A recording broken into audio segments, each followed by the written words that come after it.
This is the River Meavy. Throughout the Middle Ages, people on this very spot would stream for tin. Just like this.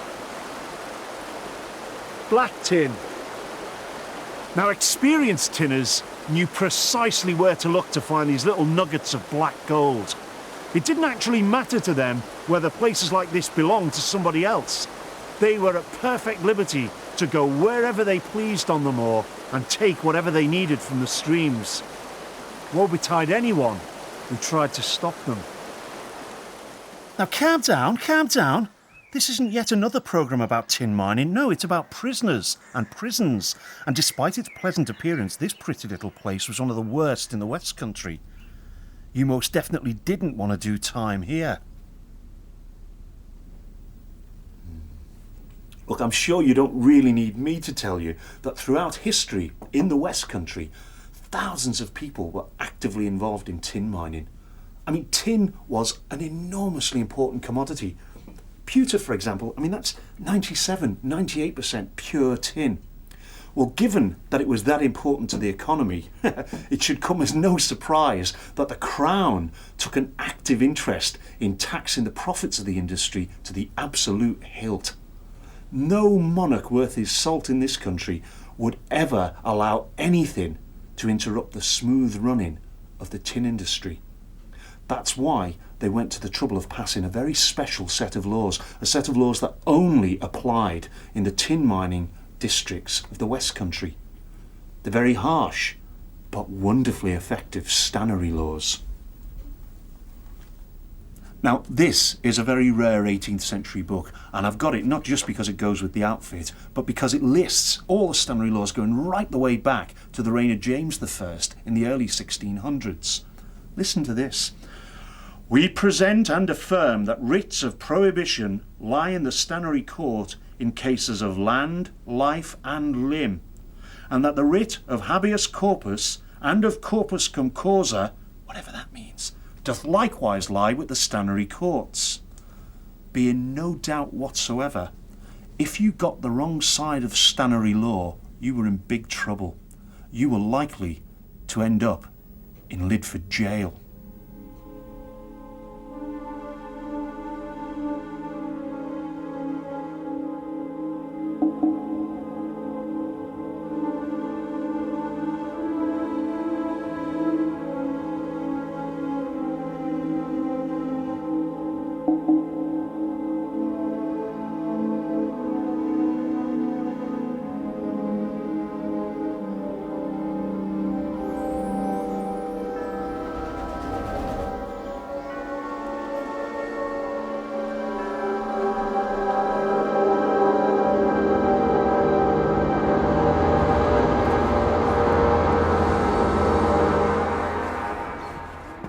Lydford Castle is an absolutely fascinating place. It looks like an ordinary castle on top of a green mound, but in fact its history is much more interesting than that. It started off as a military prison and is the earliest purpose-built prison surviving in this country. We have a remarkable record in 1195 to a strong house that was actually built here for the king to house his prisoners. And we know that in the 13th century, in 1209, French prisoners were actually incarcerated in this very place. But perhaps its most interesting aspect from the historical point of view is the fact that it was the Tinners' Jail. The lower part of the castle, which is completely hidden from the roadside, was the dungeon and jail that the Tinners used. And the most famous incident, perhaps, was that when the Tinners actually imprisoned Richard Strode, who was MP for the borough of Plimpton. He was annoyed by certain tinners who started digging for tin, probably on his own land, and he tried to introduce a bill into the Westminster Parliament to prevent the tinners actually working close to the main rivers that led towards Plymouth. So the tinners arrested him somehow, we don't know, and brought him to Lydford Jail, and he described the place as a dungeon and a deep pit under the ground, and the most annoyous, contagious and detestable place within this realm. Lydford Law, or Stannery Law, has an evil reputation for severity. And in the mid-17th century, a poet of Tavistock called William Browne left a couple of verses which describe Stannery Law and Lydford. I oft have heard of Lydford Law, how in the morn they hang and draw, and sit in judgment after. At first I wondered at it much, but now I find their reason such that it deserves no laughter. They have a castle on a hill. I took it for an old windmill, the vanes blown off by weather. Then lie therein one night, 'tis guessed 'tis better to be stoned or pressed or hanged. Now choose you whether. 10 men less room within this cave than 5 mice in a lantern have. The keepers, they're the sly ones. And one keeper in particular, a gentleman by the name of Sir Richard Grenville, one of my favourite characters from the English Civil War. I say favourite, but let's be under no illusions. A modern criminal psychologist would describe Richard Grenville as a thoroughly nasty piece of work. He was a professional soldier with all a professional soldier's bad habits from those days. He would string up prisoners of war at the drop of a hat. And unfortunately, someone saw fit to put him in charge of prisoners of war in this very prison.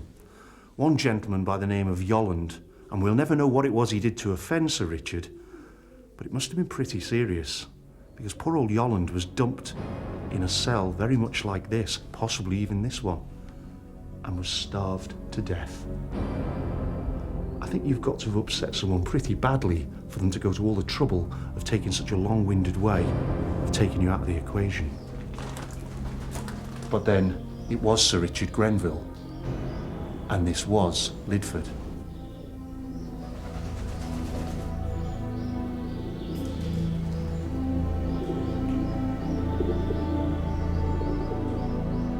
Lydford was the most notorious prison in the entire West Country.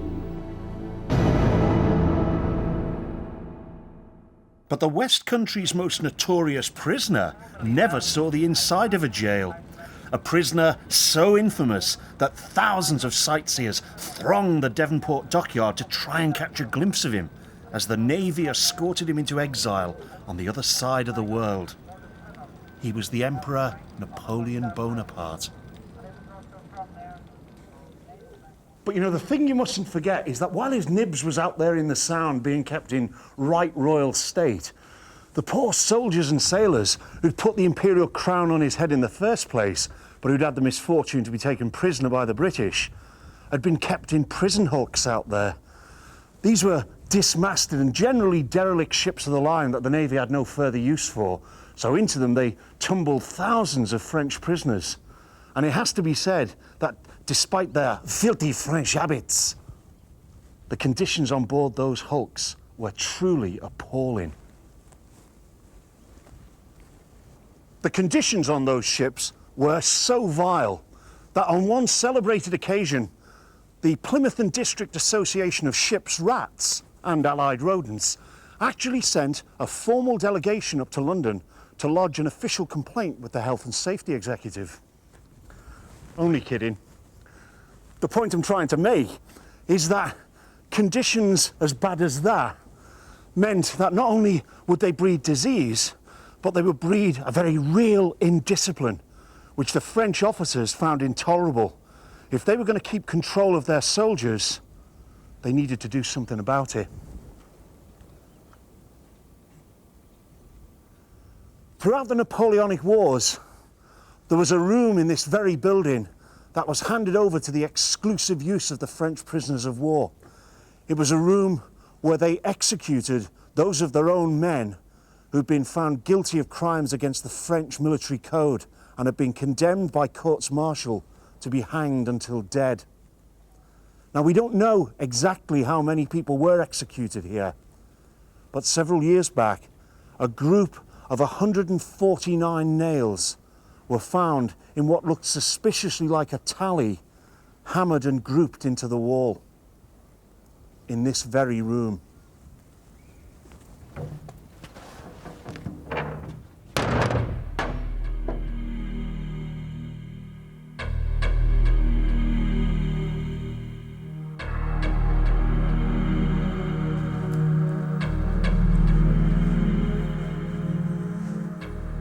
149 separate occasions, these cold brick walls echoed to the subdued silences of a military execution. The meaningless mumble of the parson, the whispered orders of the petty officer, his harsh quarterdeck voice, suddenly gentle. And from below, the chill, uncaring clink of the surgeon's tools as he set them out on the dissecting slab.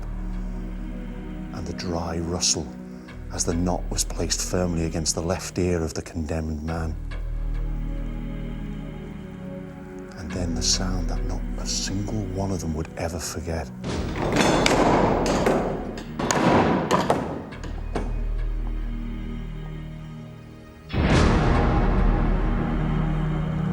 And then there'd be the long, interminable minutes as the body struggled against the endless fall down into the darkness, and the officers would pretend to look at their watches, and when the rope was finally still, then they knew that the candle of life had guttered and died.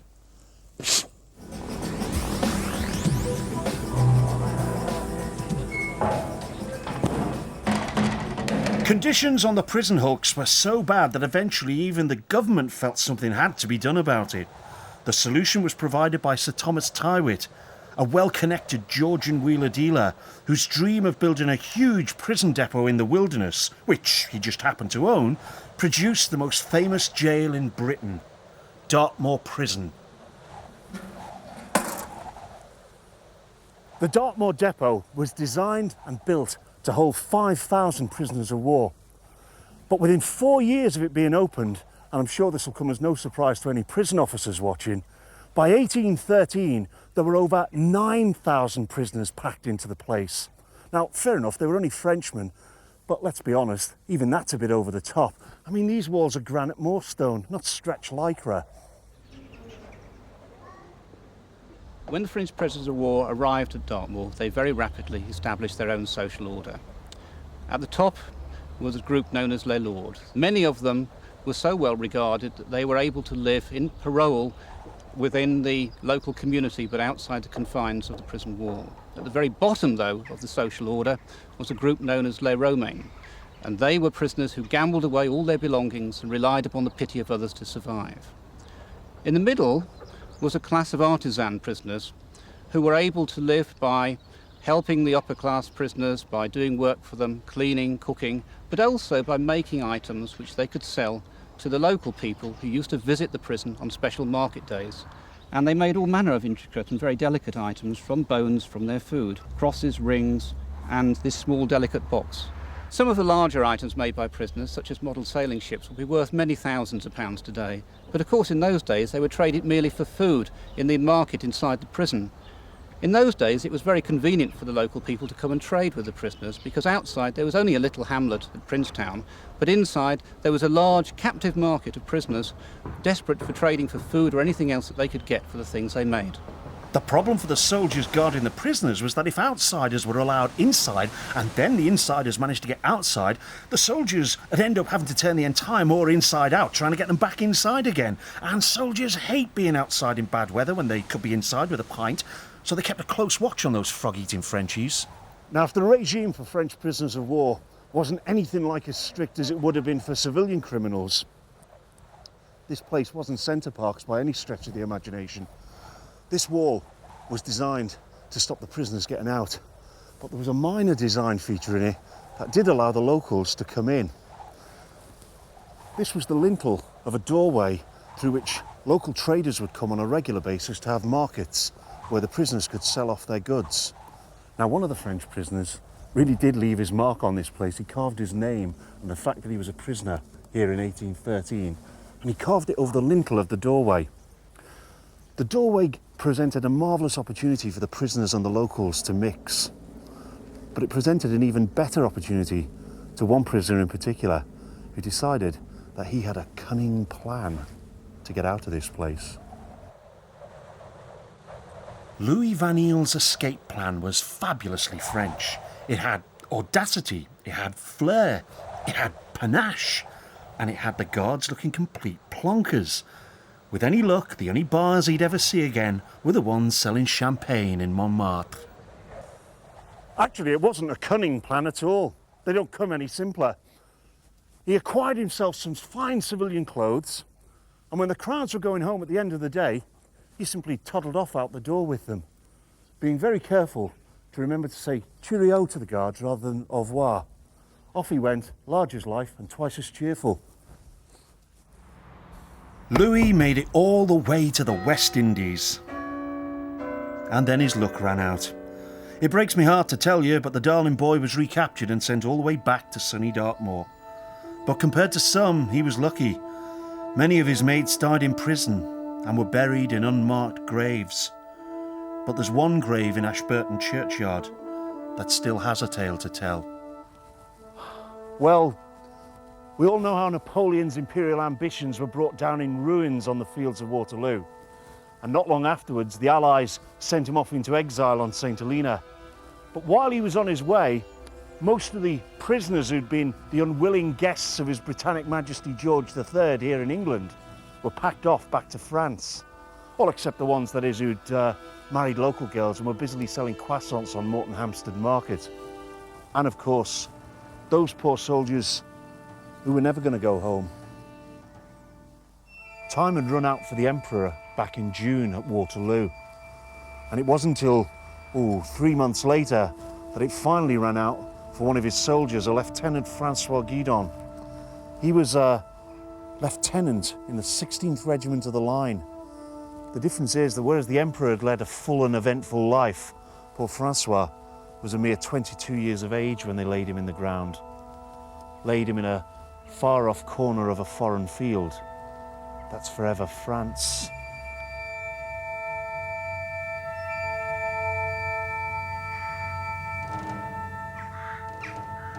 And even in death, the Emperor casts his shadow over Francois, because the tree that grows here was grown from a cutting from the very tree that marked Napoleon's grave on St. Helena.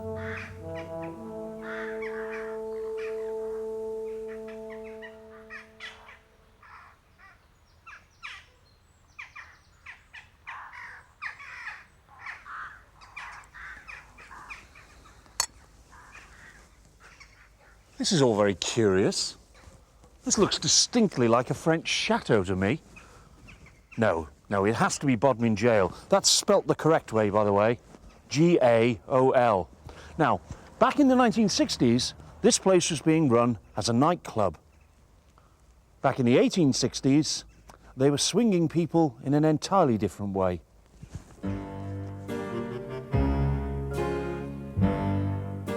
As the Industrial Revolution got up a full head of steam, Cornwall was flooded by people from up country who came in search of work. No change there then. And not all of them were hard-working, law-abiding folk. So the good subjects of the duchy got a tourist development grant and built themselves a brand spanking new prison, designed to offer the very last word in accommodation to the more discerning members of the criminal classes.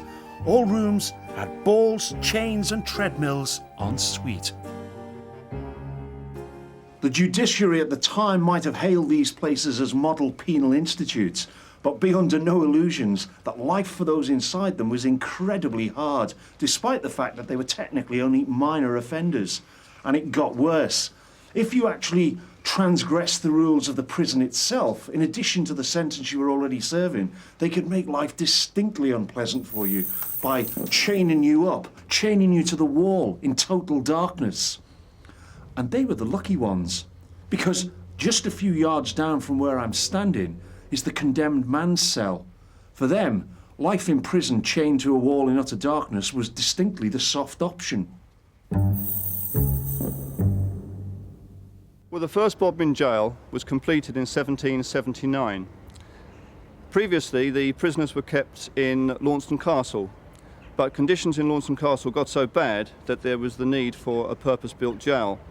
And the authorities decided that Bodmin, being more central to Cornwall than Launceston, they would build a jail in Bodmin.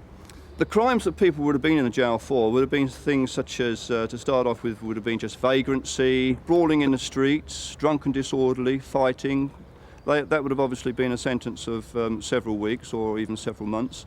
And then, of course, causing bodily harm, that would have been a very serious offence, and they would have probably been in for maybe 6 months or something like that.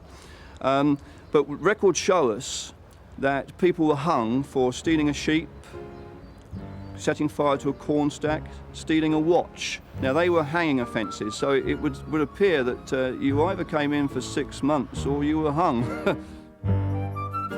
Now, at the risk of sounding pompous, I have to say I find jokes about public hangings in particularly poor taste. 19th century executions were no laughing matter. Well, leastways not for the stars of those particular shows. Oh, this place is amazing, isn't it? You know, back in the 1840s, two young lads who came and enjoyed the splendid hospitality of this commodious establishment were the Lydford brothers. They decided, for reasons best known to themselves, to take up a career in highway robbery. The only problem was that they displayed a spectacular ineptitude at their chosen profession. On their very first attempt, they managed to get the money all right. Sadly, they left the chap concerned dead at the side of the road. In the course of time, they were brought to Bodmin Jail and billed as the star attraction at a public hanging. I mean, public hangings in those days were huge entertainments. In fact, on the morning that the Lydfords were scheduled to be topped, the local train company actually laid on special trains to bring in the crowds. Seriously, that's exactly what they did. While the poor old Lydford brothers were waiting to dance the Newgate hornpipe at noon, the morning would have seen a huge crowd gathering in a fairground atmosphere. There'd have been folk singers selling broadsheet ballads. There'd have been tinkers selling working models of the gibbet and other educational toys. And if you were really gullible, you'd have been able to buy yourself a couple of inches of the rope that had been used in the previous hanging. You can bet your life it had been cut off the chandler's stock first thing that morning, but people bought it nonetheless because wearing it round the neck they thought brought them good luck. In fact, I've often wondered if Jack Rattenbury, the famous smuggler, had a piece of hangman's rope round his neck, because on the day that he was being brought to Bodmin Jail, he managed to effect a very lucky, not to say miraculous, escape from his jailers over at Indian Queen's. But that, as they say, is another story.